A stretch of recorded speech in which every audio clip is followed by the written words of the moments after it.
အခန်းရှိရွှေရောင်ထိပ်ဖူးနဲ့နောက်ဆုံးစစ်ပွဲပေရမစ်ကြီးရဲ့အခြေအခန်းအနားနဲ့နှစ်ပေါင်း20နီးပါးကြာမြင့်ခဲ့မဟာစီမံကိန်းကြီးပြီးဆုံးပါတော့မယ်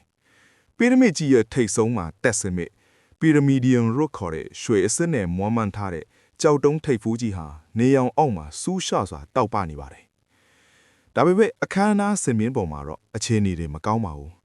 ဖာရိုးဘီယန်ကြီးဟာအစိတ်တင့်ထားလို့အလွန်အားနည်းနေပြီးထိုင်ကုန်ပေါ်မှာမနှဲထိုင်နေရတယ်မင်းသမီးမာယာကတော့မင်းသမီးဝစ်စုံပြည်စုံစွာဝစ်ဆင်ထားပေမဲ့သူမရဲ့ဘေးမှာကာမွန်ရဲ့လူယုံစစ်သေးတွေဝိုင်းထားပါတယ်ဘီသူပေါင်းလို့ဘိုးချိုကာမွန်ကစင်မြင့်ရှိထက်တီအထန်ကုန်အော်ပြောလိုက်တယ်ဖာရိုဘီယန်ကြီးကျမ်းမာရေးမကောင်းတော့တဲ့အတွက်ဒီနေ့ကစပြီးတိုင်းပြည်အာဏာကိုစစ်တင်နာပတိကျုပ်ထတဲ့ငါကိုယ်တိုင်ယာယူလိုက်တယ်လူအုပ်ကြီးစီကအာမေရိတ်ထန်တီထွက်ပေါ်လာတယ်ကာမွန်ကချက်ချင်းပဲဖာရိုဘီယန်နဲ့မင်းသမီးကိုဖမ်းချုပ်ထားလိုက်လို့အမိန့်ပေးလိုက်တယ်ပီရမစ်အတွင်းပိုင်းကတန်းဖြန်တိုက်ဆက်အဲ့ဒီအချိန်မှာပီရမစ်အတွင်းပိုင်းကမီဝုန်းဆိုတဲ့အတန်ကြီးကြားလိုက်ရတယ်အတွင်းထဲမှာပိတ်မိနေတယ်လို့ထင်ရတဲ့ဇာယက်နဲ့အလွတ်သမားတွေဟာလူ့ဝဲဥမင်ပေါက်တစ်ခုရောဘတ်စတန်နိုလို့ခေါ်တဲ့ဥမင်ပေါက်တစ်ခုကနေထွက်လာကြတာသူတို့လက်ထဲမှာကြောက်စစ်တူးတွေကျင်းနီလွဲတွေနဲ့တစ်သားထုတ်တွေကိုကင်ဆောင်ထားကြတယ်ငါတို့ရဲ့ဘီရင်နဲ့မင်းသမီးကိုမထိနဲ့ဇာယက်ကဥဆောင်ပြီးကြွေးကြော်လိုက်တယ်။ဘာဒီကောင်တွေဘလို့ထွက်လာတာလဲ။တပိကြကာမွန်ကတောထားတဲ့ကြီးအမိန့်ပေးလိုက်တယ်။စစ်သေးတွေနဲ့အလို့သမားတွေစင်မစ်အောင်မှာတိုက်ပွဲစဖြစ်ပါတော့တယ်။ဘီသူပညာရဲ့လက်နက်စစ်အင်ကမြားတာကြောင့်အလို့သမားတွေဖိအားပေးခံနေရပါတယ်။မာယာဟာတခုခုလုံးမဖြစ်တော့မယ်ဆိုတာသိလိုက်တယ်။သူမဟာဘေးကအဆောင်တယောက်ရဲ့ခြေထောက်ကိုနှိမ့်ပြီးပီရမစ်ရဲ့ဝင်းပေါက်ဝါစီပြီးတက်သွားတယ်။ဇာယက်မဟာစင်ဂျီလန်လန်ကတားကနှုံတွေကိုဖြုတ်ချလိုက်မာယာအော်ပြောလိုက်တယ်ဇာယက်ကမာယာအချမ်းကိုချက်ချင်းသဘောပေါက်သွားတယ်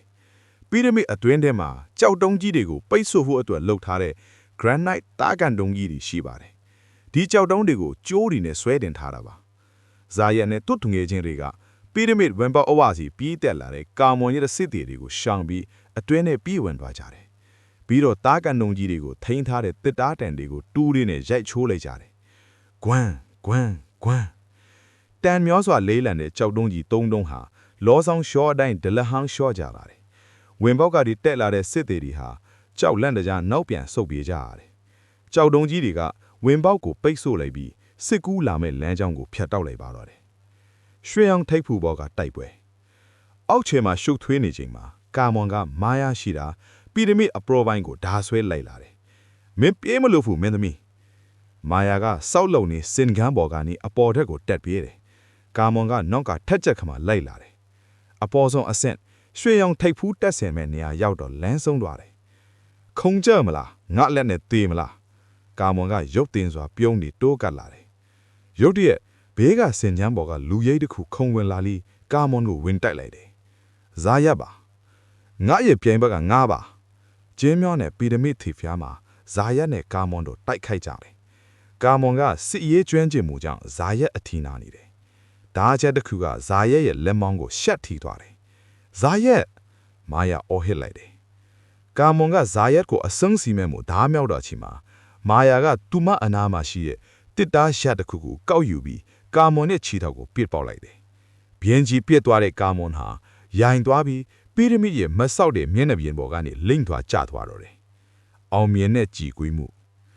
ကာမွန်ပြုတ်ကျသွားတာတော့မြင်တော့အောက်ကစစ်သေးတွေလက်နဲ့ချလိုက်တယ်အလုံသမားတွေကအောင်ပြီလို့အော်ဟစ်ကြတယ်ဇာယက်ကမောဟိုက်ပြီးဒန်ယာကသွေးတွေထွက်နေတယ်မာယာကသူ့အနားပြေးသွားပြီးပွဲဟတ်ထားလိုက်တယ်ရှင်လုံနိုင်ဟဲ့ပြီဇာယက်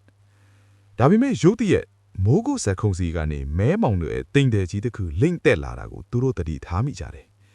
ကန်ဒါရာရဲ့အဆိုးဝါးဆုံးရန်သူဖြစ်တဲ့ကမ်ဆင်လို့ခေါ်တဲ့တဲမုံတန်းကြီးလာနေပါပြီငါတို့အောက်ပြန်စိမ့်လုံးဗမီတော့ဦးမာယာဇာယက်ကလေးတိုက်တန်းတွေကြားတဲ့ကအော်ပြောလိုက်တယ်